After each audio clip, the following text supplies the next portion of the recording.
کلمہ طیبہ کی ہم بات کر رہے ہیں۔ دیکھیں کلمہ طیبہ کا مطلب کیا ہے کہ لا الہ الا اللہ محمد الرسول اللہ۔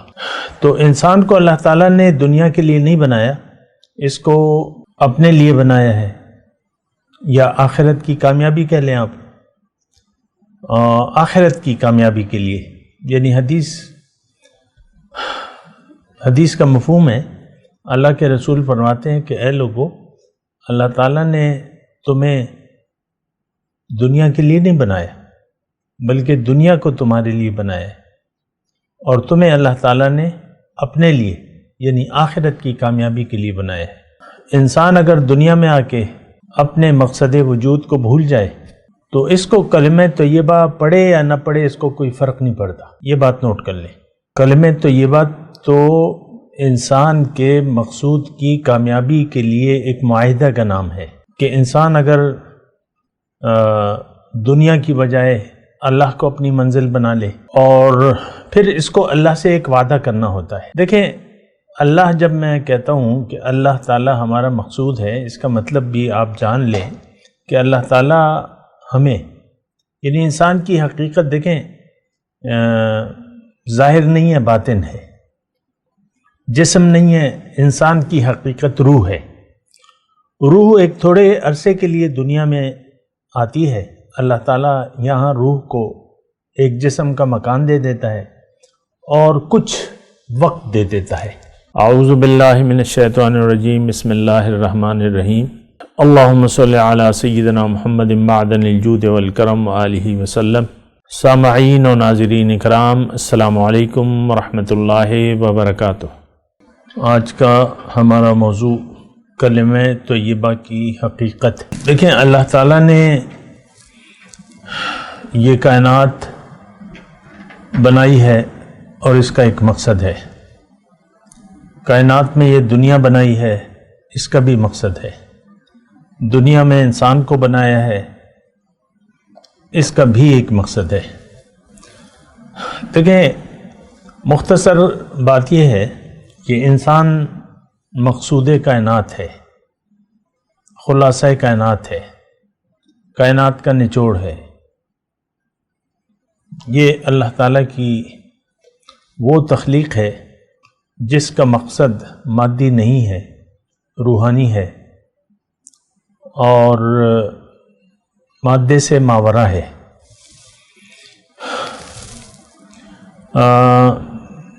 کلمہ طیبہ کی ہم بات کر رہے ہیں۔ دیکھیں کلمہ طیبہ کا مطلب کیا ہے کہ لا الہ الا اللہ محمد الرسول اللہ۔ تو انسان کو اللہ تعالیٰ نے دنیا کے لیے نہیں بنایا، اس کو اپنے لیے بنایا ہے، یا آخرت کی کامیابی کہہ لیں آپ، آخرت کی کامیابی کے لیے۔ یعنی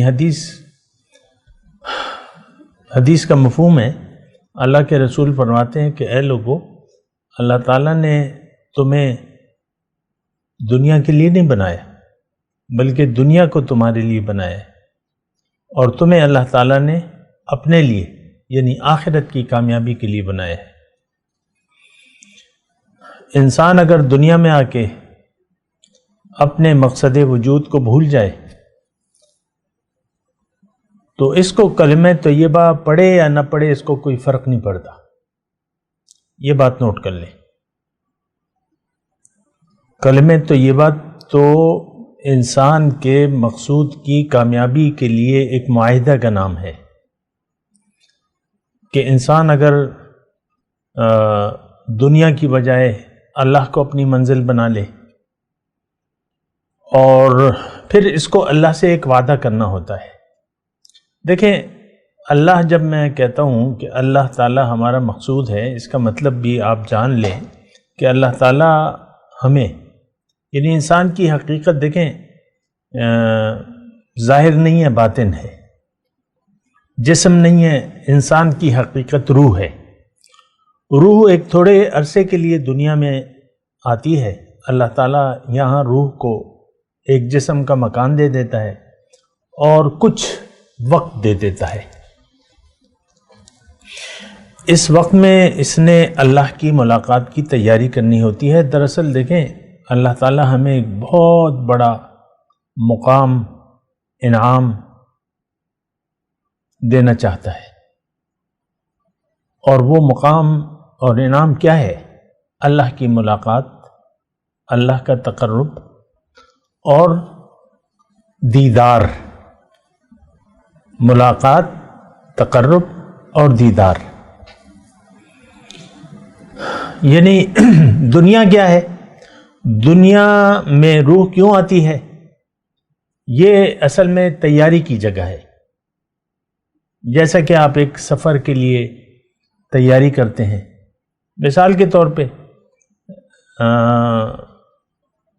آپ ایک گرم علاقے میں ہے اور ایک ٹھنڈے علاقے میں ایک 10 دن کا پروگرام بنا لیتے ہیں، انتہائی ٹھنڈ ہے، تو وہاں کے لیے آپ اپنے لیے یہاں سے کپڑے، گرم کپڑے وغیرہ لے کے جاتے ہیں۔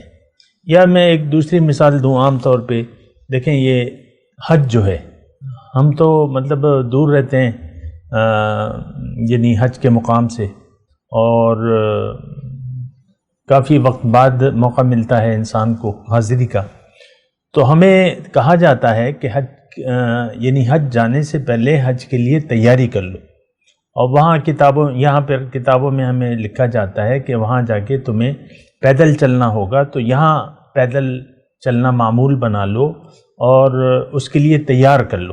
طواف مطلب مراد ہے۔ تو دیکھیں ہر منزل کے لیے تک پہنچنے کے لیے اس کے کچھ تقاضے ہوتے ہیں، تیاری ہوتی ہے۔ ہماری روح تو اللہ کی ہے، یعنی اللہ کی پھونکی ہوئی روح ہے، اس کو اللہ تعالیٰ مزید بہت بلند مقام دینا چاہتا ہے، اور وہ ہے رب کی ملاقات۔ دنیا اللہ سے ملاقات کی تیاری کی جگہ کا نام ہے۔